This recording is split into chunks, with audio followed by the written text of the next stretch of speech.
I often think about what Martin Luther King Jr. had to say about power. Now, he said that power, properly understood, is nothing but the ability to achieve purpose.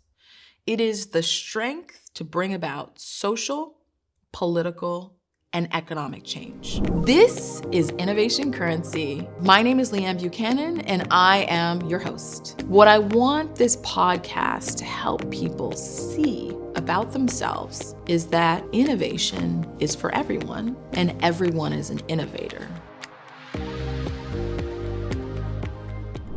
I developed a simple test, a quiz, if you will, to help anyone discover their hidden innovation traits from across 4 specific domains: disruptor, connector, distributor, and influencer. If you haven't already taken the quiz, please stop, take a pause, and go by visiting my website, www.leannbuchanan.com/innovator quiz.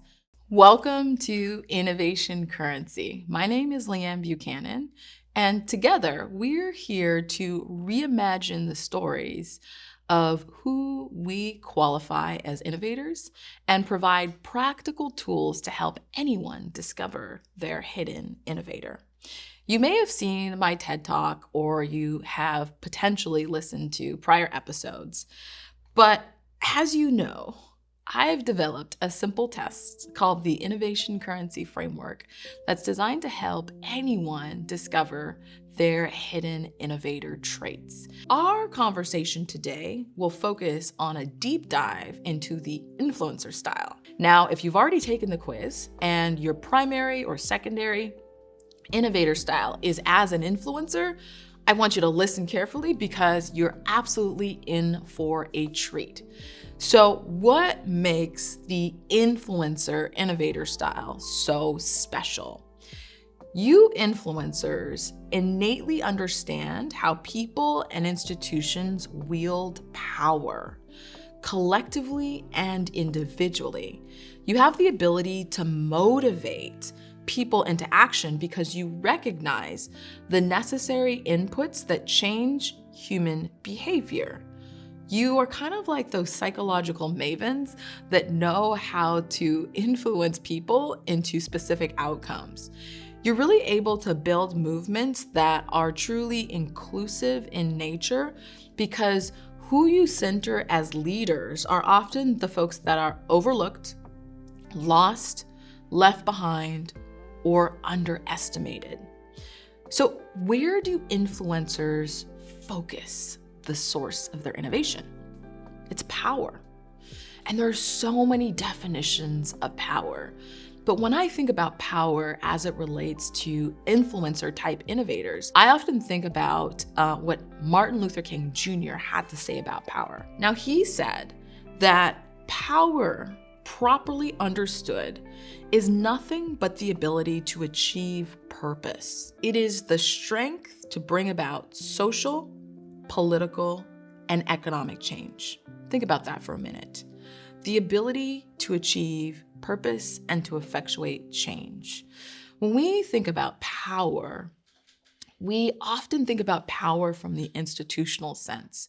This idea that you can have power over, rather than reimagining power as a force of supporting or pushing forward other people. Power with, power for, power to.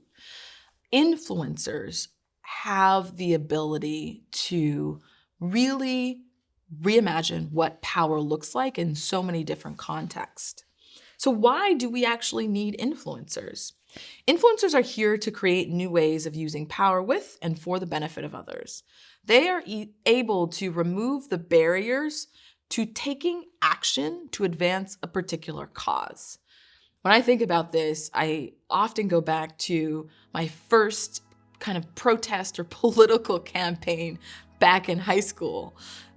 I grew up in Vancouver, Canada, and at one point there was this law or pending law on the books that wanted to create a 2-tiered system for minimum wage. They wanted to ensure that minimum wage was $8, and this was this was probably 20 plus years ago, $8 for everyone, but students or people with less than 2 years of experience or people under the age of 17 could qualify for a training wage of $6. And myself and other students protested, and we created a campaign called $6 Sucks. And the idea was to really change how people thought about a two-tiered system of compensation. Just because we were young, just because maybe we didn't have years of experience, doesn't mean that we were any less dedicated, capable, or qualified for many of the entry-level jobs at which we would earn less than our peers or counterparts. You might have an example of some type of power or movement building in your life or your career, and that likely is the result of the Influencer Innovator Style in action. Now, what is the influencer's superpower? Well, influencers wield the power to build inclusive social movements. These are often movements that include many and don't exclude particular groups. And their secret weapon is platforms. Now, when I talk about influencers, people immediately jump to social media and think about the influencers that have become very popular and help really shape how we see so much of what is important in society. But the influencers in the innovation style sense are completely different. Now, they use platforms, which could be a social media platform, but thinking beyond technology, platforms are simply vehicles by which to accomplish a particular goal. So the secret weapon of an influencer is a platform because they often need an infrastructure upon which to accelerate the reach of their influence and ideas. These are accelerants of ideas. Now, influencers, like every other type, they do have their stumbling blocks, and the areas of opportunity for growth for the influencer style are their tendency to cater to their own ego. This may present as placing an individual persona or personal motivation well above the purpose of a given message, where they center themselves versus centering the purpose. Instead of being continuously exposed to new ideas, people, and perspectives, sometimes influencers might operate within information and communication silos. Sometimes they have a tendency to not be as curious or to seek out differing perspectives and stumble into being comfortable in an echo chamber of ideas. And these echo chambers will often operate to hinder their efforts and their effectiveness. Now, if you have the pleasure of working with an influencer, or if you've got an influencer in your classroom or on your team, it's important to know what types of environments are most supportive for this particular innovator style. So influencers, they thrive when they have a platform through which to share bold ideas. Maybe they're the host of the internal podcast. Maybe they're the host of some type of platform of communicating what's happening or what the organization is focused on. Perhaps they are leading marketing, or they're the main communicator of the ideas that are being advanced by your particular cause. Provide them with oversight over communication channels and watch them inspire the masses. We've talked a little bit at a high level of what makes an influencer special. It is this innate power to bring everybody on board with an idea, a message, a movement, or a particular notion. Influencers stumble when they focus on themselves over others. But you might be wondering, what is an example of the influencer innovation style in regular experience? So I want to take a moment, as I've done in many other episodes, to tell you of my personal experience, a project that I've worked on that I think really reflects the influencer style in practice. And if you remember, innovation, even though we forget, It's a process. Innovation is about the how and the doing, not just the ideas. And so this particular project that I had the pleasure of leading and launching is one that always comes to mind when I think about platforms and how to influence ideas. I'm an innovator. But if I'm being honest with you, I couldn't always call myself an innovator. I've spent the better part of a decade launching and leading projects designed to help everyday people access their innovation potential. It's included projects that have unlocked over $75 million for things that bridge gaps in access, opportunity, and equity. When I transitioned from being a trial attorney to leading organizations in the innovation space, what I really needed was a guide to help me answer two critical questions. Am I an innovator? And what type of innovator am I? The problem is that our society and our own identity serve as barriers to keep our powerful potential as innovators locked away and hidden. Innovation Currency is the book that is designed to help you discover your hidden innovator. If you've ever wondered what innovation looks like for you, how you might use innovation in your day-to-day life, or how you can use innovation to help solve some of the most pressing challenges in the world, or even your workplace or community, then please grab your copy of Innovation Currency, because I can assure you that after reading it, you'll have the tools, the experience, and the translatable skills to unlock your hidden innovator. To find out where you can purchase your copy in whatever format makes sense for you, scroll down to the show notes for the appropriate links. So I actually brought a prop with me, which is, this is the final report and recommendations on the American Bar Association's National Task Force on Stand Your Ground laws. And you probably can't see the small print, but listed right at the top, along with my co-chair, Jack Middleton, is my name. And this effort, as a younger lawyer, came about when a young man who was living in the state of Florida, he was visiting family in Orlando, named Trayvon Martin, walked to the corner store to get some pop, or soda as you say in America, and some Skittles, and was shot and killed by an individual named George Zimmerman. I remember that case because there was a particular law called the Stand Your Ground law that created a defense that essentially shielded Mr. Zimmerman from arrest, prosecution, and ultimately was successful in his not being found guilty for the murder of Trayvon Martin.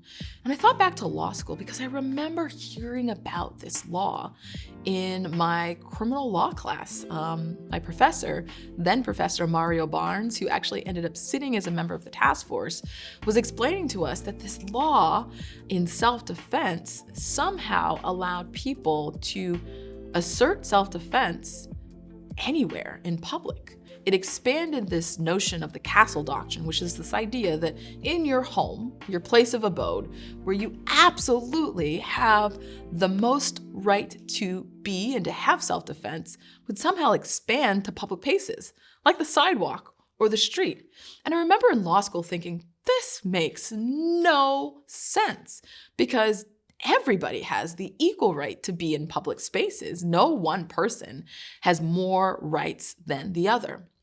And so when this news made national attention, there was a lot of protest and outcry about this case.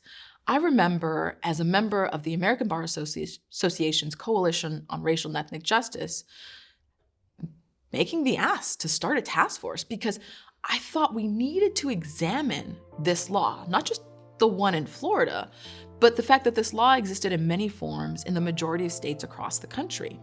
And I was very confused as to why a law could somehow insulate someone from liability for taking the life of another. And what the Stand Your Ground Task Force ultimately did over a multi-year period is host hearings in different regions throughout the country, 5 public hearings. We were able to reach over 25 1,000 to 30,000 individuals through our messaging platforms. We were able to engage 2,500 lawyers and judges and community members, and well over 1,000 specific attorneys who are members of the Bar Association in the series of hearings, a 50-state survey of the law, as well as partnering with different organizations like the Urban Institute to do an analysis from a social science standpoint of the efficacy of these laws. And we issued this report and recommendations. And ultimately what we concluded is that these laws were highly problematic because they essentially created a right to kill someone in deadly force in perceived self-defense that was likely to be based on bias, that was often unjust, and the way in which these laws were implemented created a disproportionate impact on certain communities, particularly communities of color. Now, our hearings were broadcast on C-SPAN. We were able to have even governors, the former governor of the state of Pennsylvania, weigh in and ultimately pass the American Bar Association's first policy on stand your ground laws, which essentially encouraged states to repeal and refrain from adopting these laws. Now, what do you think this has to do with influencers? It may seem a bit counterintuitive, but what we learned was despite all of our work, we couldn't change the laws. But what we could do was influence public perception by providing information, knowledge, and a platform by which to really understand and learn more. We were able to ultimately change the minds of a lot of individuals, including, in one instance, a gentleman who told me, "I'm a card-carrying member of the NRA. I'm also an attorney. But knowing what I know about these stand your ground laws being dangerous, I believe they should be repealed." That's really the power of the Influencer Innovator Style. In addition to issuing our report, we were able to partner with the producers of a documentary, 3.5 minutes, 10 bullets, which really follow the story of the Jordan Davis Stand Your Ground case, another unarmed young Black man who was killed when an individual shot into a car of himself and his friends because they were playing loud music at a gas station in Jacksonville. In fact, the gentleman who killed Jordan Davis ultimately was found guilty because he was not successful in using the stand your ground law. And what we learned is the report, plus licensing the film to have hearings in cities across the country with the ability to dialogue and teach people why these laws could potentially be problematic, was able to change minds and change hearts. And we used what I often rely upon as the groundwork for an influencer style, which is Aristotle's triangle of rhetoric: logos, pathos, and ethos. Logos, or logic, was our research and data-driven report. Pathos was the ability to tap into the emotional resonance that the documentary film provided. And then ethos was the series of hearings and research that was done throughout the country. The real lesson from this example is that when it comes to the influencer innovator style, perception is truly a form of power. And influencers are masters of changing perception. Now that I've shared with you an example of the influencer innovator style from my personal life, I want you to take a moment and really examine how it might show up in yours. So, take a pencil or a pen and a piece of paper. If you're tactile and you love writing things, I'm very the same. I want you to start to think about the answers to a series of questions. If writing is not your thing, feel free to open the note-taking app on your tablet, phone, or computer, or just take note of the time on this episode and come back later. Think very carefully about your answers to the following questions, because I think that these questions will help really spark your ability to translate your innovator style into practice. Now, first, what is an example of the influencer innovator style in practice that you've actually encountered directly or you've observed through research or in society, the media as a whole? Number two, as you think about this particular example, in what ways does it align or differ from some of the key attributes of an influencer innovator style that we've described? Number three, what is an example from your own life of the influencer style in practice? Four, when you think about the power dynamics among individuals, groups, institutions, or society as a whole, what do you want to refine, redefine, or change? And why? And finally, as you think about the approach that you've just written down about changing power dynamics around a particular group, institution, or society as a whole, how is your approach new or different from other solutions? Now, I hope that my exploration of the influencer innovator style has helped you see how transformative this particular style can be in changing perception, in rebalancing power, and really creating movements that drive new outcomes and action. If anything in this episode resonated with you, please like or share, or even leave us a review or comment. It means the world. And I look forward to joining you again on another episode of Innovation Currency. My name is Leigh-Ann Buchanan, and thank you for your time.